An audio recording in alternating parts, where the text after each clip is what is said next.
Konstantiniye İstanbul'u fetheden kim sultan? Sultan Muhammed Fatih.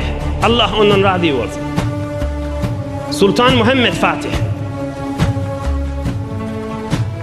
Fetih bolandan sonra şoňulukon murabbisi, murşidi, ustady kim? Akşemseddin Can. Allah ondan razı olsun. Bir hak pirleň miri, hak Allah'ın dostlarynyň birimişdir. Barıp 6 garyn, 7 garyn bilen ogalyn gördüm.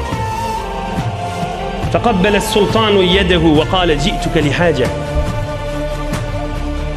Bir wagt şu Sultan Muhammed Fatih padşah da Akşemseddin Can'ın yanına varıptır, pirinin yanına elinden okşattır padşah ol. Bir seninden istegim ma deyiptir. Aydı ver deyiptir sultan deyiptir. Akşemseddin'e. En edhulel halvete indeke. Sen kade yıkıcıydın, otoğunda bir zikredip, ibadet edip oturuyan, bana bir gün icade ver, menle yanında oturacak. Yıkıcıydın, kade öl hücrene otoğuna giriyen, ya halvata çöle çıkyan, bana da icade ver, sen yanında bir gün oturacak dedi. Fakale la. Icade vermeyen nedir? Sultan icade dilaveti, şeyh icade vermeyen nedir? فأبرم عليه فقال لا yalvarıptır, yıkılıptır.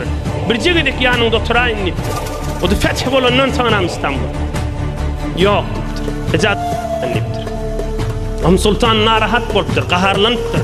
Bir sadece adamlığın biri yırtıqın maşbilin gelip bana ecade ver. Sen yanında bir gün oturacak deyse bolya divay diyan niptir. Ne bana ecade vermeyen niptir.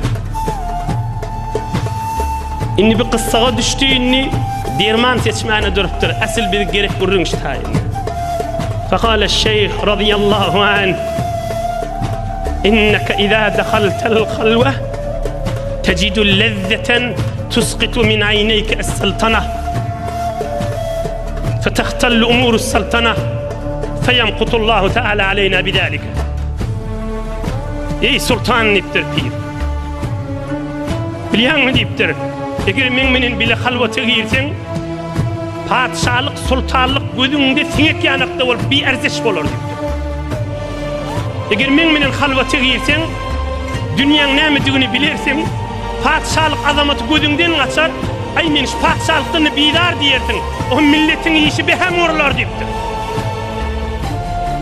Kime ýe bolsun, kim ýygnasyn millete dipdir. Her kasira behrekari sakdan. Sen gelip men yanında otursan, yani eser eder diptir da. Bir gün ya bir saat men bile halvata girsen, padşahlıktan bidar olarsyň diptir. Oğlum Huday on radiden o dediğin işimizden. Men Allah için sana icade bermeyen, yanıma halvette gelme diptir. Huday için icade bermeyen sana diptir. Dersin ki edip verin işin o qaimdir dip, on bir neçe nasihatlar aydıp, bir gayrat et işin menen. Yani asıl men aytjak bolýan gurrunum ştaý. Ol hak Hudaýyň dostu bolsa, şoň menen oturuşdan eser qawi goýýar da insanyň wüjudyna. Hatta sultan bolup oturan adamda bolsa, şoň menen halwete girdi, ýüregi nurdan dolu bolýar. İnneke izâ dekhaltel halwa tecidü lezzeten tusqitu s-sultanata min ayneyke. Gözüňden gaçar padşahlyk dipdir. Allah üçin sana icade bermeýändir. Bolýar diýip çykyp gidip.